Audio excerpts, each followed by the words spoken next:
আলহামদুলিল্লাহ, আল্লাহ সর্বশক্তিমান। বিশ্বাস করতে হবে আল্লাহর উপরে। যত আপদ বিপদ আসে সম্পূর্ণ আমাদের আল্লাহর উপরে। আল্লাহ ছাড়া আমাদের কোনো মাবুদ নাই। তবে আমাদের মুসলমান হিসেবে যে সমস্ত কাজগুলি করতে হবে, এটা হলো এক নম্বর হলো আল্লাহর যে নির্দেশগুলি দেওয়া আছে, আমাদের রোজা, নামাজ, হজ, জাকাত, মানুষের সাথে আচার ব্যবহার সুন্দর, মানুষের জন্য। তাহলে আমাদের একজন মুসলমান হিসাবে দুনিয়ার থেকে মানুষ আমাদেরকে ভালো বলবো, আখেরাতে আমরা শান্তি খুঁজে পাবো।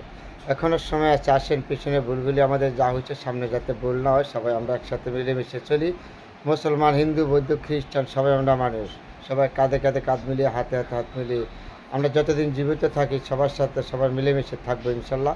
এটা হলো সর্বত থেকে বড়। আল্লাহ পাক রব্বুল আলামিন নিজে বলেছে, আদম, আমি তোমাকে সৃষ্টি করেছি তোমার জন্য সব কিছু, আগুন, বাতাস, পানি।